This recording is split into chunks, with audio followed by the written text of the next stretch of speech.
All right, we are back up and ready to start running and rolling again. Sorry for that difficulty. You never know what kind of difficulties you're going to run in.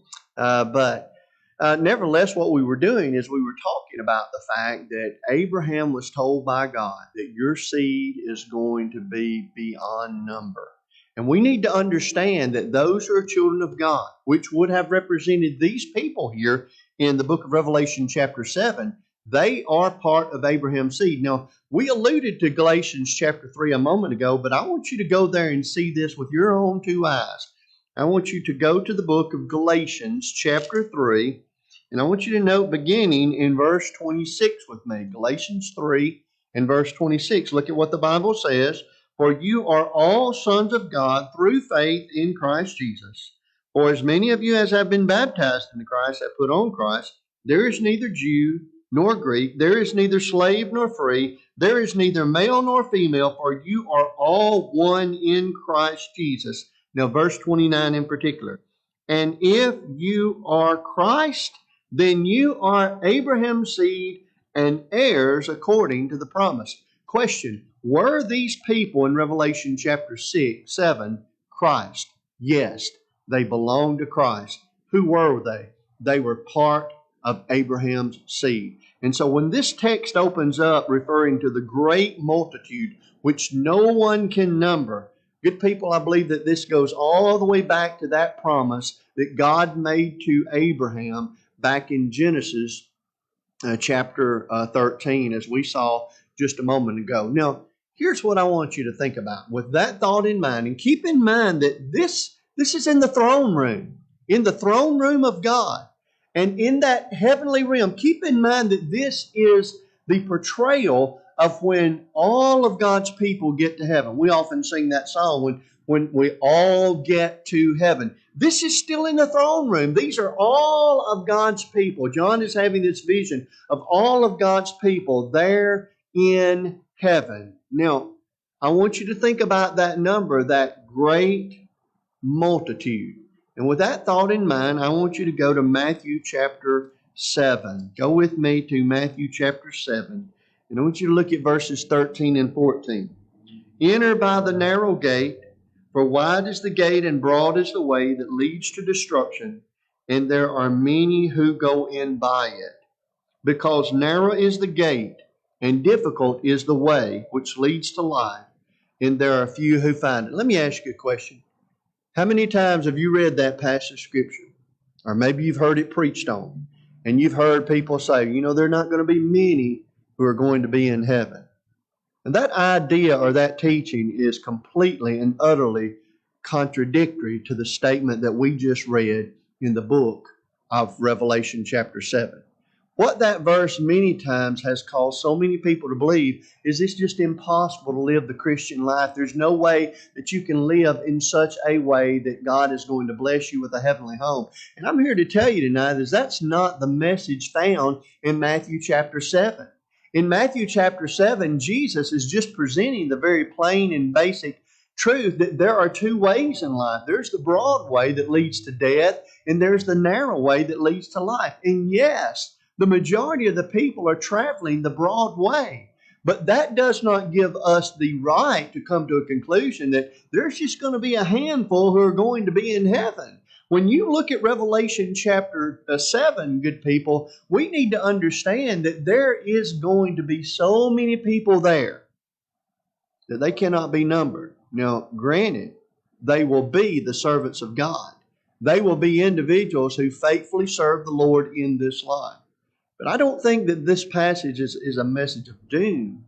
I think this is a message of hope. And that's the message that John is trying to give to them, the message that God wants to give to them. You and I, when we get to heaven, we are going to be surrounded by a host of angels, by a host of individuals who have been saved, who have been redeemed. It is going to be the most glorious place in all the world. And so John opens up by saying, after these things, I looked and behold a great number which no one could number. Now look at this next phrase. Of all nations, tribes, people, and tongues. All right. Now, that's a phrase that John has used already before in the book of Revelation. If you were to take the time to go back to, I believe it is chapter 5, and you look at verse 9, you're going to see a very similar phrase of every tribe and tongue and people and nation. And then if we were to take the time again to continue on to go to chapter 11 and verse 9, you're going to see that same formulation. And anytime you see that here in the book of Revelation or other times in the Bible, it's just referring to all of mankind. There's going to be, again, the point being made, there's going to be so many individuals who are going to be in heaven. And that's comforting to you and me. Heaven can be our home if we determine to make it our home, just like these individuals determined to make it their home. But I want you to note also, as the text continues on, these individuals, this great number of all of the people all over the world who are there in heaven before the throne of God, look at what they're doing. They're standing. And the word standing is a word of victory, is it not? I mean, you stop and think about it. If you ever watch boxing or anything like that, the man left standing is the one who is what? He is the victor. And note, if you will, that these people are described as standing, which was encouraging to them. You can imagine how that these people must have felt when they're reading this for the first time. They're being persecuted. They're experiencing great difficulties. And they are told that in heaven, you're going to be standing. You know what it reminds me of? It reminds me when we see the Lamb back in chapter 5. You remember what he was doing? He's standing. Oh, that reminds me of Romans chapter 6. Where the Bible teaches that we are joint heirs with Christ. See, since Christ has the ability to be victorious, then you and I have the ability to be victorious, just like these people had the ability to be victorious. And so these individuals are standing. Look at where they're standing. Before the throne and before the Lamb. They are in the very presence of God Almighty. Good people, this is a portrayal of our time in heaven, when we all get to heaven, as we often sing that song. And look at how they are clothed, the Bible says. The Bible says they are clothed with white robes. Right?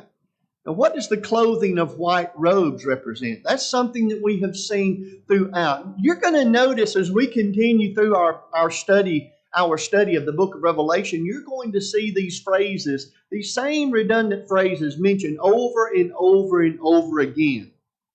And good people, I have to ask myself the question, when you see that phrase over and over again, what do you think the message is that God is trying to get across to us? Whatever message He wanted to them, it's the same message for us today. So what did the white robes represent? Well, let's go back and look at it again.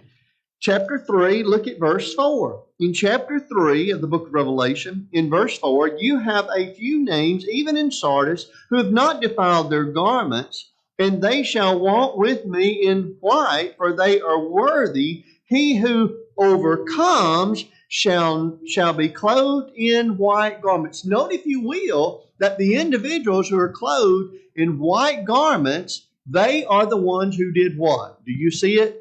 They overcame. And it's not just these individuals. You see it throughout the book of Revelation. Look at verse 18 in the same identical chapter. I counsel you to buy from me gold refined in the fire, that you may be rich, and white garments, that you may be clothed, that the shame of your nakedness may not be revealed, and anoint your eyes with eye salve, that you may see. The idea is that those white robes would heal them of all of their impurities. The point being made, good people, is that when you see that phrase white robe, it refers to victory. Now, we keep seeing it over and over again. What does that let us know? God wants these people to know you're going to overcome. You're going to be victorious. And the white robes represents the simple fact that they purified their lives. White, as you see it in the Bible, is a word that represents purity. It represents uniqueness in the fact that these individuals have been washed by the blood of the Lamb, as we're going to see when we continue on in this particular passage of Scripture. They belong to Jesus Christ. And so when we see these individuals over and over again, it lets us know that they are overcomers. And when you and I live our lives in a way that pleases God, white robes, and good people, we are going to overcome. That's the message to them. You're going to overcome. You're going to beat this. You're going to win. And that's the same message to you and I today. Now, note, if you will, also, still continuing to build upon that message of victory, you've got them standing, you've got them before the throne and the Lamb, you've got them dressed or arrayed in white robes. Look at the next one. They've got palm branches in their hand. Now, what was the purpose of palm branches? What did it represent? Go with me, if you will, to the book of Leviticus chapter 23. Let's go to the book of Leviticus chapter 23, and I want you to note what palm branches represented. In Leviticus chapter 23, and I believe it is that we want to look at about verse 40. You get over there. Yes. Okay. Leviticus chapter 23 and verse 40. Now, beginning in verse 33 and going through the end of the chapter, you have what is represented as the Feast of Tabernacles. And what God is doing in this particular section of Scripture is He is informing them of the method or the things that they were to do in order to keep this Feast of the Tabernacles. And I want you to look at what He said to them in verse 40. In giving them this instruction, He said, "And you shall take for yourselves of the first day the fruit of beautiful trees, branches of palm trees, the boughs of leafy trees, and the boughs of leafy trees, and willows of the brook, and you shall," now look at this, look at what it says. Don't miss this. "You shall rejoice before the Lord your God for 7 days." So what do we learn about those palm branches being in their hand? It represented their need to rejoice. So when we go back over here and we look at these people and they have palm branches in their hands, they are individuals who are rejoicing. Now, someone might say, why is it that they're rejoicing? Well, look at the very next verse. "And they are crying out with a loud voice." The word loud comes from the Greek word megos, from which we get our English word mega. We might think of a mega building or a mega complex. We think of something that is just tremendously huge, great. And then the word voice comes from the Greek word phone, from which you and I get our English word phone. Keep in mind that when you read this literally, it's saying from a megaphone. You've got these individuals, you've got these people in these white robes, and they are individuals who are literally crying out with a megaphone, a mega voice. And what is it that they are crying out over and over and over again? Salvation belongs to God who sits on the throne and to the Lamb. Why is it that they are rejoicing? It's because of the very fact that God has saved them. He is the one who has given them the ability to stand. He is the one who has given them the ability to be a part of that great number that no one can number. He is the individual who has given them the ability to stand before the throne, before the Lamb. He is the one who has caused them to be able to have robes that are washed in the blood of the Lamb. And they are individuals who have salvation.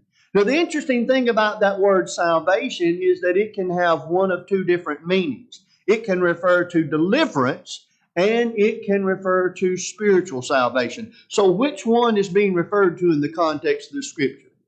I'm very tempted to say both. But seeing since wherein we are in the throne room, I have to apply the eternal salvation that the Apostle Paul speaks about in the book of Romans chapter 6 and verse 23, where he says the wages of sin is death, but the gift of God, what is it? It's eternal life. And I have to believe, and looking at the context, that's what John is talking about. These people are rejoicing because they have salvation. Yes, God has delivered them physically, but more important, God has delivered them spiritually. And look at what they're doing. They are rejoicing. And John wants these people to know this rejoicing that I'm telling you about, it's going to be yours if you'll keep on being faithful. And how can we apply that to us today? Do we rejoice? So many times we reflect on where we are right now, and so many times we reflect on the past. How we can get beyond our troubles today? Focus on what's in store for us in the future. What is it that's in store for you and I in the future? It's being a part of this great number, this great multitude. It's standing before God with a white robe. It is standing before not just God, but the Lamb, the one who saved me. It's standing there in victory because of the salvation that you and I have. We ought to be people that every day when we arise, we thank God for the salvation that we have. And when we live in hope of the salvation that we have, then folks, someday we're going to be in this throne room. You just, listen, you and I can be here. We've just got to imagine ourselves there. I won't ever forget the story of Brother Marshall Keeble. I'm not sure if all of you are aware of who he is, but he was a great, great gospel preacher. I don't think that you could search the world over and never find another one like him. And the story was told that one day he was in his study and he was just laughing to the very top of his voice. And when it was asked, "What are you laughing about?" he told them that he just was overjoyed at how wonderful heaven was going to be like. And the same is true of you and I today. We've got to see ourselves there. We've got to see ourselves victorious. We've got to see ourselves in those white robes. We've got to see ourselves standing. We've got to see ourselves praising God for the salvation that He gave us in this life. And we live by it every day, and then we get to live with it for eternity. Now, when you think about salvation, if you'll note, he continues on by saying salvation belongs to who? To God.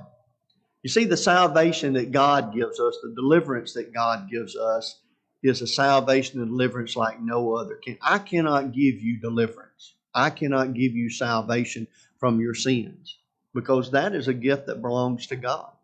If you remember, as the Apostle Peter would say earlier in the book of Acts, chapter 4 and verse 12, neither is there salvation in any other, for there is none other name under heaven given among men whereby we must be saved. Only God has the power of salvation. It belongs to Him, and He gives it to us when we are obedient to His will. Now, look at verse 11. Beginning in verse 11 and going through verse 12, you've got the angels who speak out. Look at verse 11. The Bible says, and all the angels stood. Right? You've got that representation of victory once again. They stood around the throne, and the elders and the four living creatures. Now let's stop right there and try to understand what's going on here. Get the big picture. All the angels, what does that represent? That represents every angel in the heavenly realm that is in existence right then when John writes it, and likewise is in existence today. So you've got all of the angels, they're around the throne, and you've got the elders. Remember, when we go back to chapter 4, the elders would represent all of the redeemed.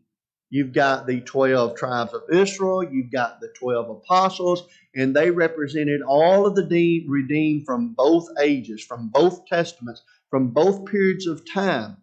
And so these elders represent all of those who are redeemed before God. So you've got the angels, all of the heavenly angels, all of these celestial beings. You've got the elders, and you've got the four living creatures. These seem to be different kinds of angels, but we saw clearly that these two are angels. No other explanation for them. Note what they do. And they fell on their faces before the throne, and they worshiped God. So what did all of heaven do? Right? You're in the throne room. You've got all of the angels, all the redeemed, these four living creatures. And what do? They fall down and worship. That's not the first time that we've seen these beings do this, is it? In fact, if we were to carefully take our time and go back, you're going to see that this is now the fourth time that you've seen all of heaven falling before God and worship Him. And what did that imply to these people? Heaven is going to be a place where we are continually having the opportunity to give praise, honor, worship, and adoration to God. Likewise for us today, heaven is going to be a place where we are constantly involved in worship toward God. You know what that leads me to understand? There are many people who do not love worship. There are many people who do not desire to worship.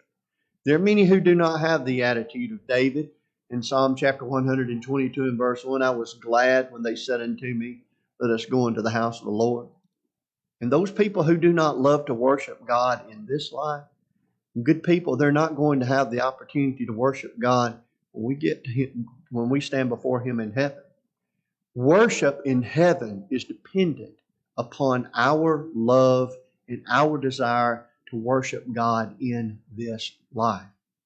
I find it interesting that these individuals are falling before God in their worshiping, something that you're reminded of over and over again. So again, what does that tell me about heaven? Heaven is going to be a place of worship. And I love worship. I'm sure that those who are listening love worship. And there, I get so much joy when we come together. Coming Sunday, I cannot wait for that moment to be able to look out, not look at empty pews like I'm looking at right now, but to be able to look out and see brothers and sisters in Christ. I long for that moment. And I'm going to tell you, folks, I long for this moment right here. I long to be in heaven and to be able to be a part of that redeemed and to be able to see those angels fall before God and worship. There's going to be some great worship in heaven.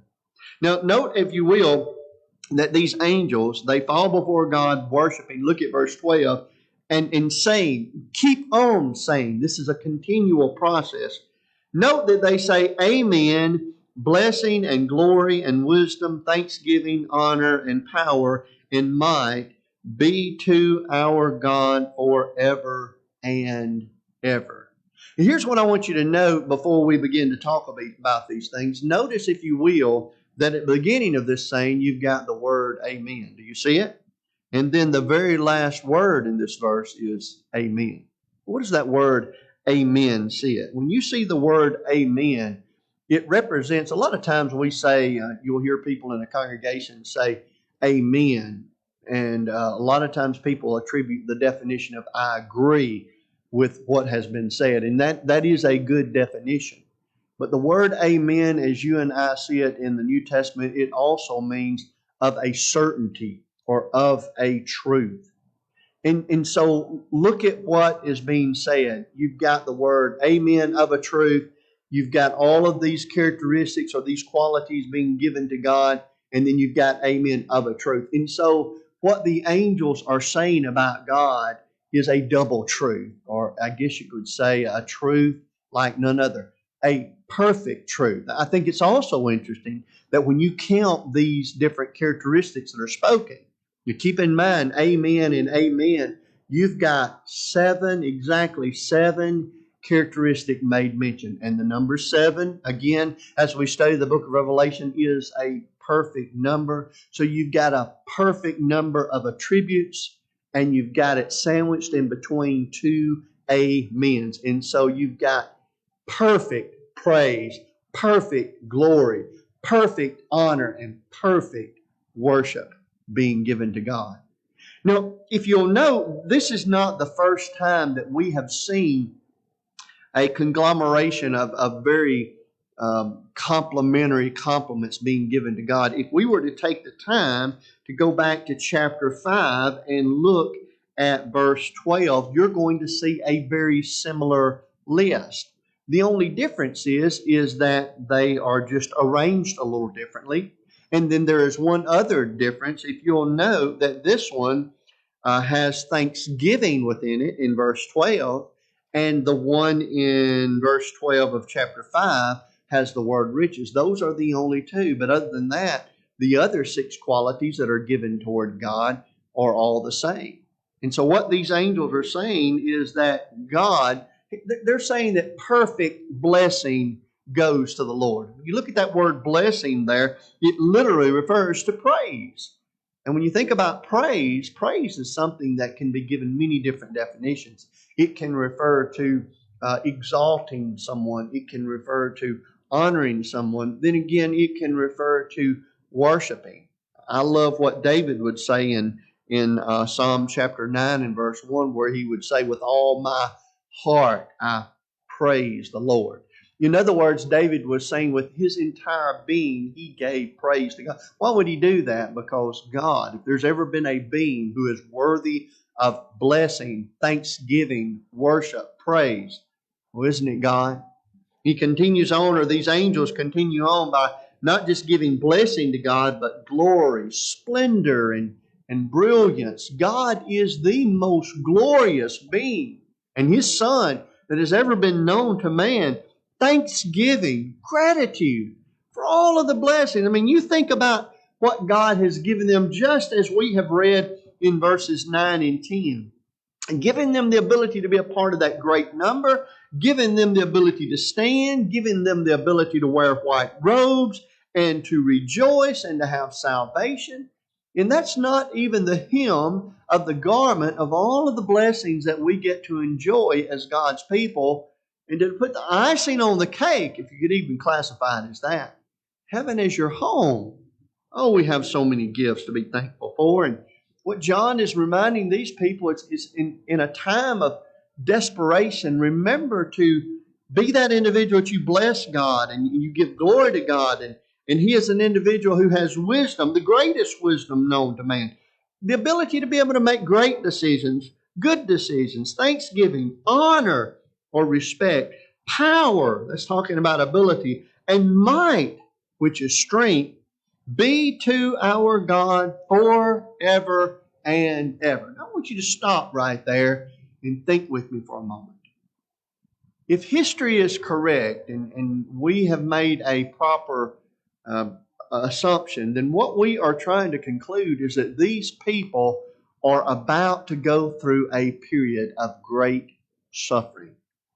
And what is it that God is encouraging them to do when they suffer? He's encouraging them to worship God. He's encouraging them to be those people that bless God and give glory to God and give wisdom and power and might and thanksgiving to God. Now, what does that teach us today? When we are experiencing turmoil and tribulation, what is it that we ought to give to God? We ought to give worship to Him. In fact, that's the way that we overcome our difficulties in life. We just keep on worshiping God. Nothing's going to stop it. We are people that we worship God, and we keep on worshiping God. Folks, we're going to be these people that we're reading about tonight.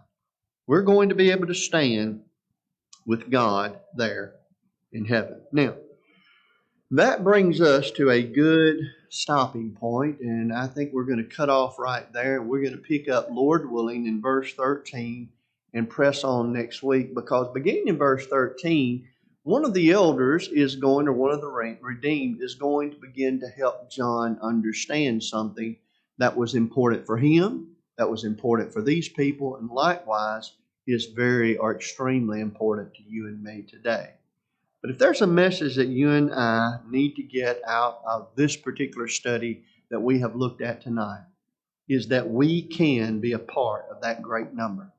And if you are a Christian, I want you to pull your head tonight knowing that you are a part of the great multitude.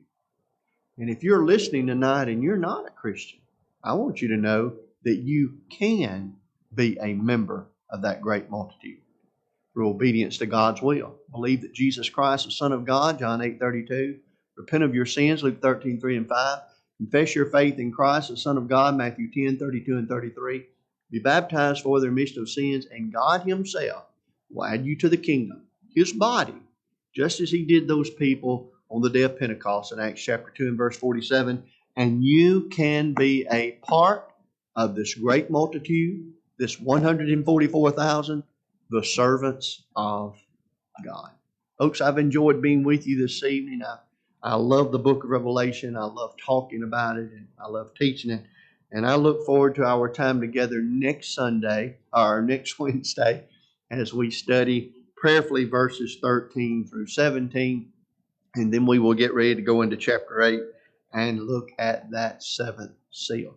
Don't forget, if you would, that there will be that we will be having worship services this coming Sunday at 11, and that'll be a great opportunity for you to come by and worship with us. If you do not feel comfortable doing that, if you have any kind of sickness, then by all means, we encourage you to stay at home. But if you do not feel comfortable, then God knows, and that's all that matters. And we want you to be safe and take care of yourself. We're going to have a closing song now, and then following that song, Brother Lee Holloway is going to lead us in a dismissal prayer.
Our Father, thanks for this beautiful day that I've blessed with. Father, I want to thank you for this opportunity we've had to get together, to study thy word, that we take what has been said here tonight and use it in our everyday lives.